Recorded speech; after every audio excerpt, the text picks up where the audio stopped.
You know, usually I greet y'all with an expression of joy and happiness, but I am mortified today on After the Bell.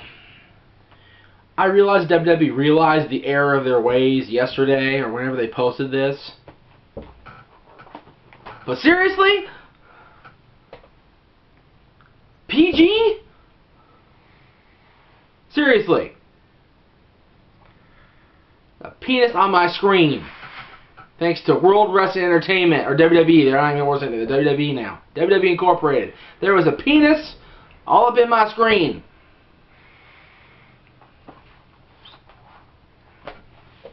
Damn it.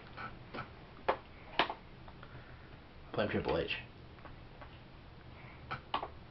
Alright, anyway. Back to the matter at hand, which is your questions. Send it to the YouTube page. I will get to Facebook and Twitter and Forum Spring again eventually. I promise I will. It's just the YouTube questions are just so delish to tackle, and they're so awesome. Wrong Santa hat. I will wear that Santa hat soon. We're in the Kings one now because the Kings are in full gear and they're doing well. The awesome one will come out. I promise you this. Okay. Mofetta Fanboy 187. Hey Jeff, I was wondering, why do wrestlers like Bryan Danielson, CM Punk, etc. never recognized as world champions outside of WWE? Despite CM Punk winning the WWE and World Heavyweight Championship, he's also won the Ring of Honor Championship. And Danielson's won that, and you define it with the Pure Championship of Ring of Honor. Do you think it's stupid? Yeah, I really do. But, again, by recognizing Punk and Bryan and others as Ring of Honor past champions, they are acknowledging the existence of other companies, which is something they don't generally like to do. They never really have. No wrestling company wants to acknowledge their competition at all. They want to make sure that the universe thinks that they're the only game in town. So why would they acknowledge, you know, Ron Killings being a two-time NWA champion, Christian being a two-time NWA champion, you know, any of those. Ring of Honor championships, you know, they recognize WCW because they bought them. They recognize ECW because they bought them. You know, I'm sure if somebody brought back the NWA championship, they'd be like, hey, you know, Hogan wore that, or Hogan tried to wear that, Lawler wore that one time, you know, Mr. Perfect was that champion, you know, stuff like that. But generally speaking, they don't want to acknowledge the existence of other companies, so that's why they do it. Do I think it's stupid? Kinda. But, you know, it's WWE's policy, and a smart one on their part. I personally think, I don't like it. I think it's dumb, but, you know, whatever.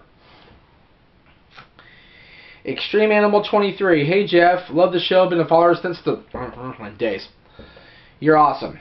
My question is, when The Rock left in 2003 until John Cena became the #1 guy, who was the face of WWE? I personally think it was multiple people like Triple H, Eddie Guerrero, and a few others.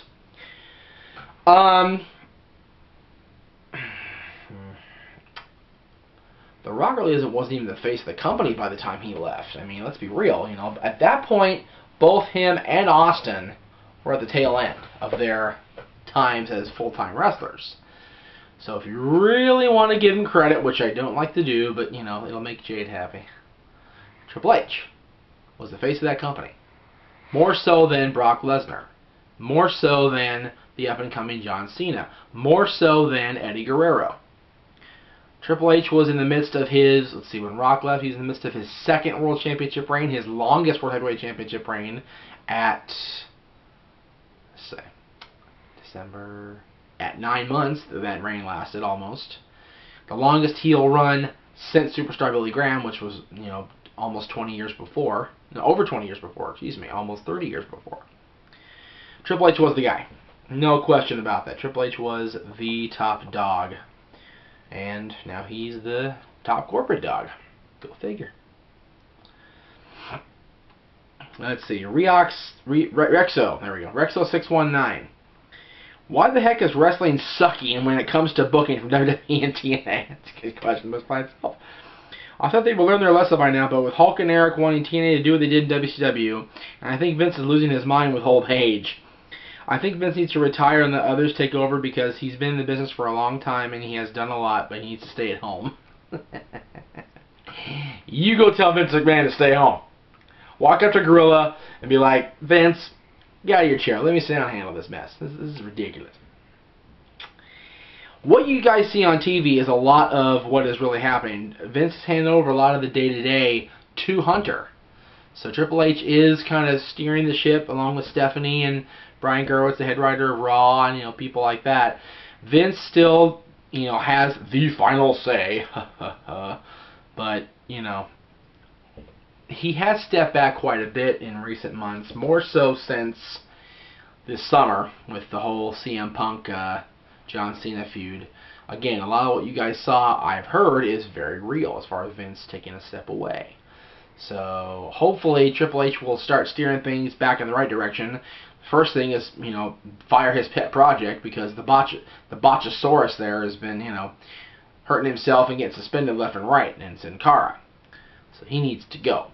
Plus, he has a penis on his shirt. I'm sorry. Kind of. Not really. Mr. Ryder or Riot. Hey Jeff, great show. What are your thoughts about R-Truth suspension for smoking synthetic marijuana? Evan Bourne also got suspended for it. P.S. Thanks for answering my question on your last episode. I have been a fan for years. Fuck the haters. Mr. Ryder or Riot, you are... I can't say Broski of the Week, because that's trademarked by somebody else. That I want to be Broski of the Week along with JJ. We got to make sure we're Broski of the Week. Make that happen, people. Tweet Zach about us. Hashtag Death on Wrestling. Hashtag Step Approved. But Mr. Ryder Riot, you are the fan of the week. I'll say fan of the week for now. Because you think my show rocks, you've been a fan for years, and you said fuck the haters. Plus you asked a really good question that I kind of wanted to talk about. I don't know if we touched on it or not on recent shows, but Ron and Matt Sydal, Evan Bourne, got pinged at the same time for the same thing, essentially. Ron got to skate till Survivor Series and the Raw the next night, and then got planted on his head, and then got taken out for a month. Evan, I believe, is coming back on tonight's Raw, if not next week's Raw. We have a cat, we have a loose pussy walking around the house here. It's alright. Wouldn't be the first time. Diesel, I love you, Diesel. You're awesome, dude. Anyway, I think it was very hypocritical and very telling about WWE's policies and how two guys get the same bang on their record and only one has to serve first, so they didn't get served at the same time. I thought that was kind of bullshit. But, you know, they gotta make that dollar, gotta make that, you know, gotta make that ticket buy, gotta make that merch sale. With R-Truth and Miz facing Rock and Cena last week. So, I thought it was kind of hypocritical, kind of double standard-ish, if you will. And I thought it was really sad that they pulled that crap, but you know what? What are we going to do about it now? It's over with, Ron's gone, Evan's coming back. See what happens now. Let's see, Lawson Ricky 12, I believe is how this guy says his name, or Laws on Ricky. You never know. What do you think of the... Do you watch any of the Florida Championship Wrestling stuff? If so, who do you think has the potential to be world champion when they are promoted? I will be the first to admit I am ignorant when it comes to FCW. I don't watch that stuff. Never really have.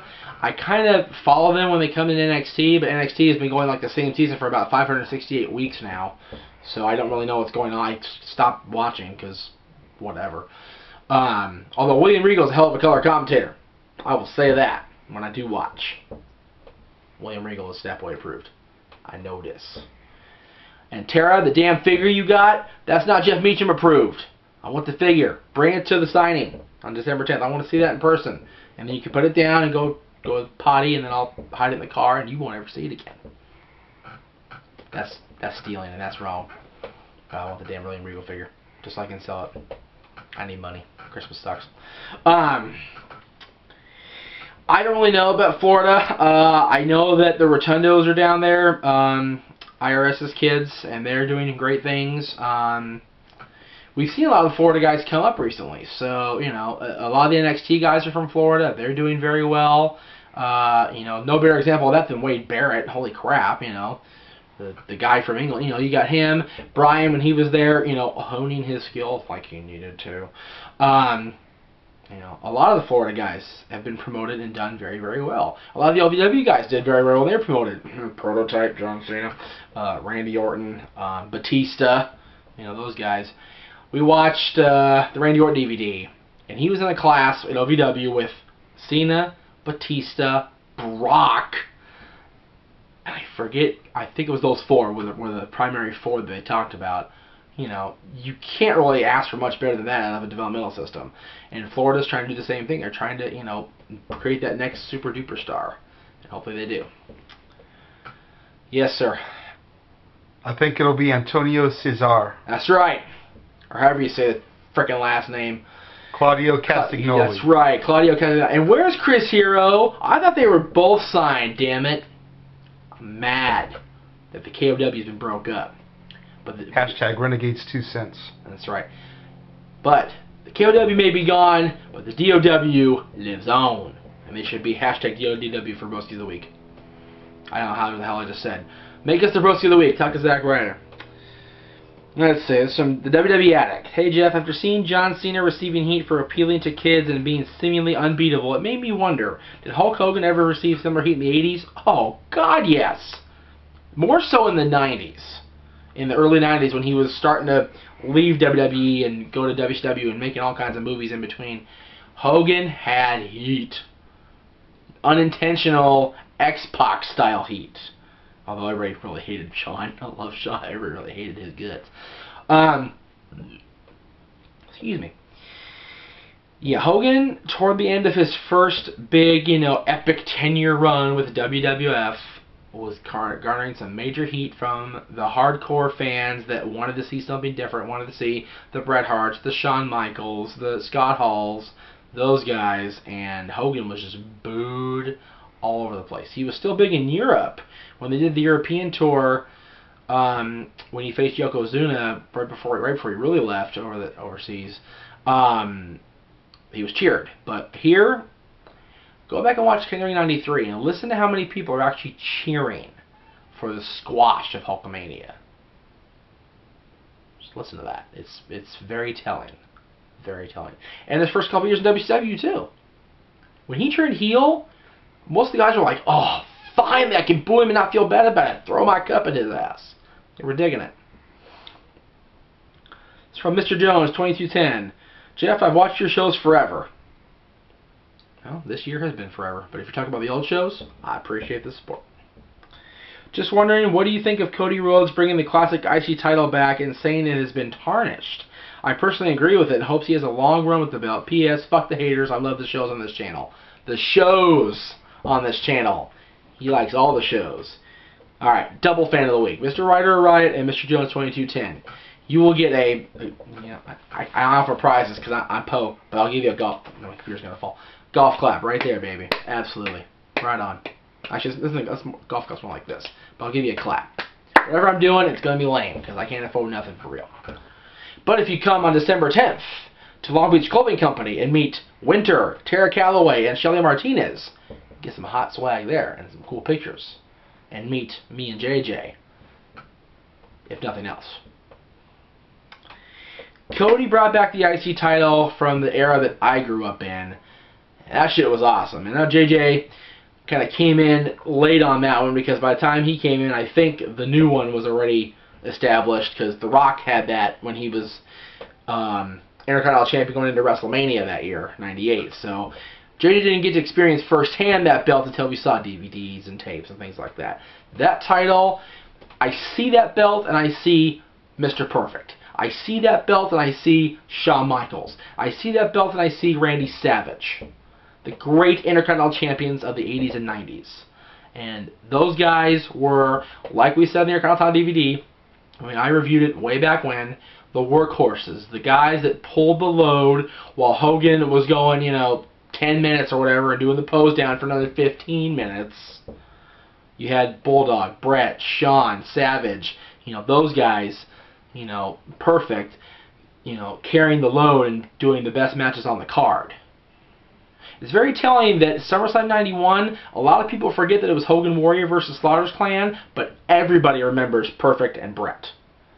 It's very telling that Brett and Davey Boy was the main event of SummerSlam the following year, and the WWF title match was in the middle of the card. Can't, you know, it is what it is, guys. The Intercontinental title means workhorse, and Cody has been, not to steal from The Miz, but Cody has been awesome as Intercontinental Champion. He is one of my favorites, if not my favorite right now. So, I say long reign. I agree with it wholeheartedly. It's not Step Boy out, but it is Step Boy approved, I'm sure. This has been After the Bell, and we will see you next time.